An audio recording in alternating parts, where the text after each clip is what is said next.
ತಾಯಿಯ ಅಗಲಿಕೆಯಿಂದ ಬೇಸತ್ತು ಆತ್ಮಹತ್ಯೆಗೆ ಯತ್ನ ಮಾಡಲಾಗಿದೆ. ಬಾವಿಗೆ ಬಿದ್ದು ಆತ್ಮಹತ್ಯೆಗೆ ಯತ್ನಿಸಿದ್ದ ವ್ಯಕ್ತಿಯನ್ನು ರಕ್ಷಣೆ ಮಾಡಲಾಗಿದೆ. ಬೆಳಗಾವಿ ತಾಲೂಕಿನ ಅಂಬೇವಾಡಿ ಗ್ರಾಮದಲ್ಲಿ ನಡೆದಿರುವಂಥ ಘಟನೆ. ತಾಯಿ ತನ್ನನ್ನು ಅಗಲಿದ್ದಾಳೆ ಅಂತ ನೋವಿನಲ್ಲಿದ್ದಂಥ ವ್ಯಕ್ತಿ ಜಿಗುಪ್ಸೆಗೊಂಡು ಬಾವಿಗೆ ಬಿದ್ದು ಆತ್ಮಹತ್ಯೆಗೆ ಪ್ರಯತ್ನ ಮಾಡಿದ್ದ. ಆತ್ಮಹತ್ಯೆಗೆ ಯತ್ನಿಸಿದಂಥ ಬಾಬು ಪಾಂಡು ಸಾಂಬರೇಕರ 41 ವರ್ಷ, ಆತನನ್ನು ರಕ್ಷಣೆ ಮಾಡಲಾಗಿದೆ. ಎಮರ್ಜೆನ್ಸಿ ರೆಸ್ಕ್ಯೂ ಫೌಂಡೇಶನ್ ಕಾರ್ಯಕರ್ತರ ಕಾರ್ಯಾಚರಣೆಯಲ್ಲಿ ಆತನನ್ನು ಉಳಿಸಿಕೊಳ್ಳಲಾಗಿದೆ. ಬಾವಿಯೊಳಗೆ ಜಿಗಿತಾ ಇದ್ದಂತೆ ಕೇಬಲ್ ಅಡಿ ಸಿಲುಕಿದ್ದ ಬಾಬು ತಕ್ಷಣವೇ ಸ್ಥಳೀಯರಿಂದ ಎಮರ್ಜೆನ್ಸಿ ರೆಸ್ಕ್ಯೂ ಫೌಂಡೇಶನ್ಗೆ ಮಾಹಿತಿ ಬಂತು. ತಕ್ಷಣವೇ ಆಗಮಿಸಿದಂಥ ವ್ಯಕ್ತಿಯನ್ನು ಆ ತಂಡ ರಕ್ಷಣೆ ಮಾಡಿದೆ. ಬಾಬು ಸಾಂಬರೇಕರ ರಕ್ಷಣೆಗೆ ಒಳಗಾಗಿದ್ದ, ರಕ್ಷಣೆ ಆಗಿದೆ.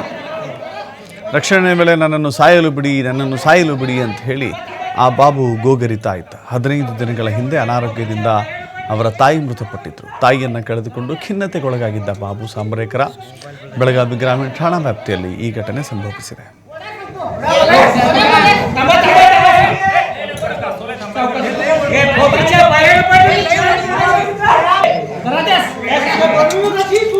मोबाइल